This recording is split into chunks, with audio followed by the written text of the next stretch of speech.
नमस्कार। Welcome to doctor Amit academy. आज test number हमारा एमएडी प्रोग्राम का 17। तो कैसे हैं सब आप? आई होप आप अच्छे होंगे, फिट एंड फाइन। प्रिपरेशन आपकी धुआंधार चल रही होगी। एमएडी प्रोग्राम जैसे कि आप सब जानते ही हैं, 77 जो है इसके अंदर टेस्ट है। ठीक है, 77 माइनर, और उसमें जो है 17वां टेस्ट आज हम डिस्कस करेंगे, जिसके अंदर कल हमने क्वेश्चन डिस्कस किए थे 2 मार्कर, आज हम डिस्कस करेंगे 5 मार्कर। ठीक है, और इसके अलावा आपको अगर लगता है कि सर हमें तो पढ़ना भी है ये सारे कंसेप्ट जो है इसके अकॉर्डिंग, तो आप हमसे जुड़ भी सकते हैं। ठीक है, और प्रॉपर जो है मेंस ओरिएंटेड सब्जेक्ट आप यहाँ से आराम से कर सकते हैं। ठीक है, जैसे मान लो वर्ल्ड हिस्ट्री की बात करूँ तो मात्र जो है 7-6 क्लास में कंप्लीट है। ऐसे ही जो है कोर पबेड 14-15 क्लास में कंप्लीट है। ठीक है, फिर राजस्थान पॉलिटी थोड़ा सा रह गया है, और एथिक्स भी इसी तरीके से बहुत जल्दी जो है आप यहाँ से ऐड कर सकते हैं। जाति व्यवस्था समाज के खंडीय विभाजन का प्रतिनिधित्व कैसे करती है, ये क्वेश्चन है आपके सामने। 5 मार्कर है, आज 5 मार्कर 6 क्वेश्चन रहेंगे। ठीक है, 30 मार्क्स 30 मिनट डेली 8:30 बजे doctor Amit academy RAS Telegram group पे आपको ये टेस्ट मिलता है। ठीक है, जिसके अंदर 100 टेस्ट की सीरीज चल रही है। जाति व्यवस्था जो है समाज के खंडीय विभाजन का प्रतिनिधित्व कैसे करती है, मतलब कि भारत में जाति व्यवस्था पदानुक्रमिक विभाजन पर आधारित है, यानी हायरार्की पर बेस्ड है। ठीक है, सामाजिक शस्त्रीकरण जो है उसका एक रूप है, ये एक तरीके से एक कीवर्ड है। ठीक है, सोशियोलॉजी का ये आपको लिखना है।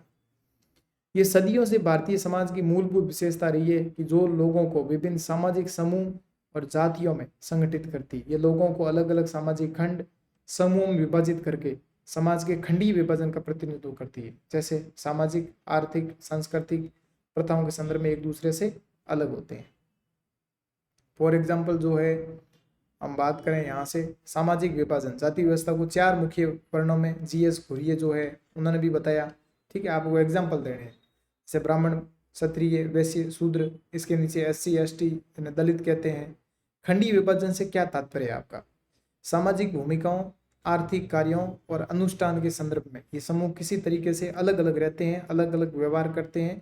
उदाहरण के लिए प्रत्येक जाति विशिष्ट कर्तव्यों का जो है पालन करती है, विशेष कोड ऑफ कंडक्ट का पालन करने की अपेक्षा की जाती है, जिससे समाज विभाजन पैदा होता है कि आपको ये करना है, आपको ये नहीं करना, अगर आप ये करोगे तो आपके साथ ऐसा ऐसा किया जाएगा।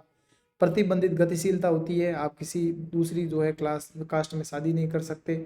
खान पान का प्रति जो है प्रतिबंध होता है। निचली जातियों के व्यक्तियों को ऐतिहासिक रूप से गंभीर सामाजिक बहिष्कार, सोशल स्टिग्मा और भेदभाव का सामना करना पड़ा, जिससे जो है सोशल और इकोनॉमिक दोनों क्षेत्र में जो है गतिशीलता सीमित हो गई। यहाँ तक ये कि क्षेत्र में भी विभिन्न जातियों के सदस्य प्राय अलग अलग मोहल्लों में रहते थे और कभी भी समान स्तर पर जो है परस्पर व्यवहार नहीं कर पाते थे। सामाजिक एकांत भी देखने को मिलता है। इस व्यवस्था ने समाज के भीतर जो है खंडित उप समूहों का निर्माण किया। आज भी जो है अंतरजातीय विवाह, सामाजिक मेल जोल को जो है अक्सर हतोत्साहित किया जाता है, प्रोत्साहित कभी नहीं करते। ठीक है, जिससे जातियों के बीच में जो है अलगाव, भेदभाव बढ़ावा मिलता है। धार्मिक अनुष्ठान और प्रथाएं जो है भिन्न भिन्न है।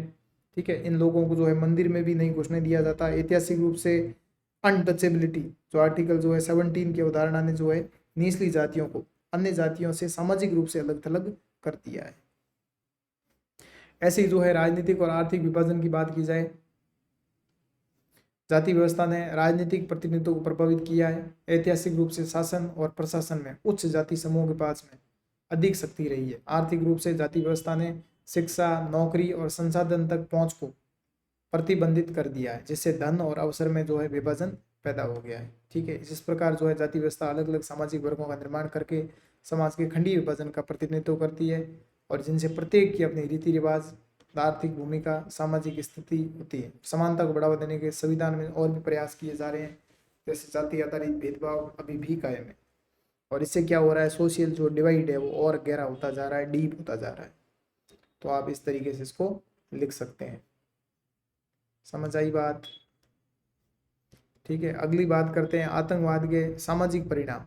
ठीक है, वैसे देखो आतंकवाद जो है एक वैश्विक सामाजिक समस्या है। ठीक है, और जिसके जो है महत्वपूर्ण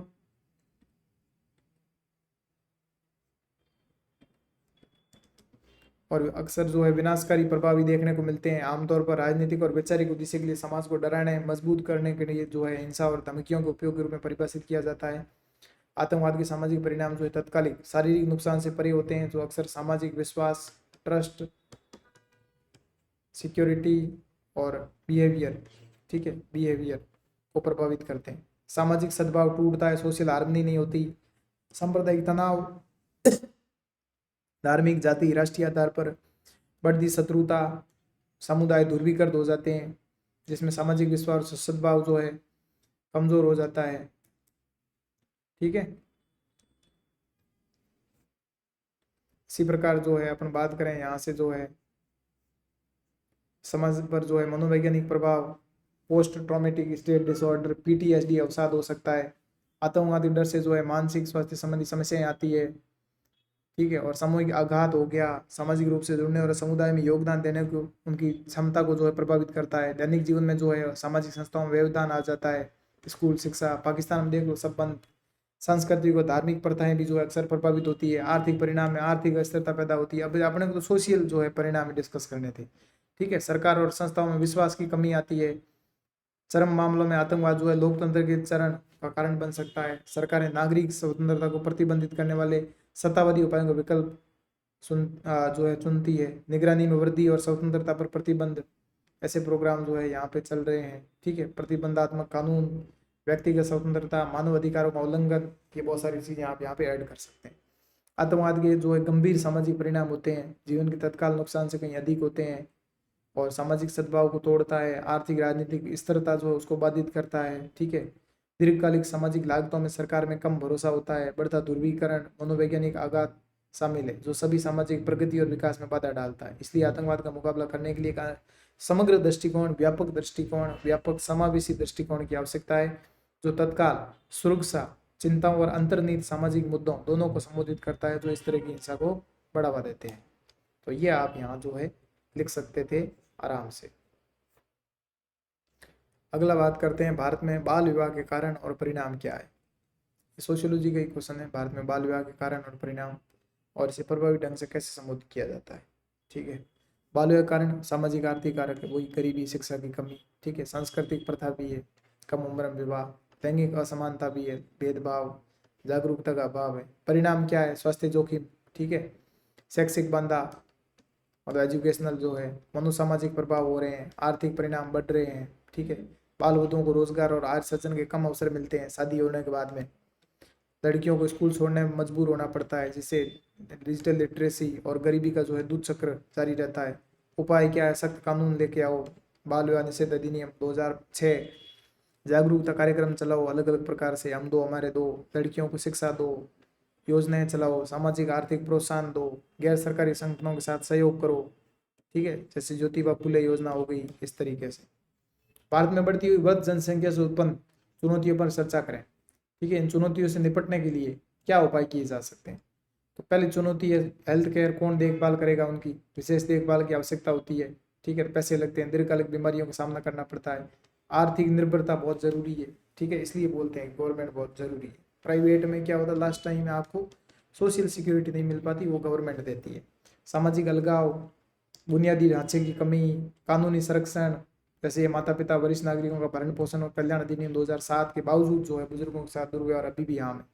पैमाने यही है, स्वास्थ्य देखभाल योजनाएं लागू करो, पेंशन की योजनाएं, बुनियादी ढांचे की योजनाएं, कानूनी सहायता, सामाजिक समर्थन, निपटने के लिए स्वास्थ्य सेवा, वित्तीय सुरक्षा, बुनियादी ढांचे और कानूनी संरक्षण में व्यापक सुधार की आवश्यकता है, जो बुजुर्गों के लिए सम्मानजनक जीवन सुनिश्चित किया जा सके।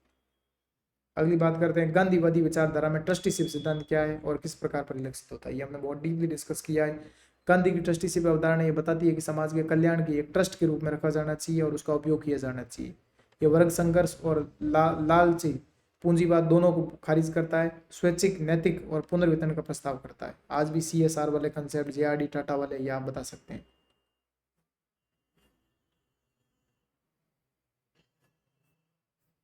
ठीक है।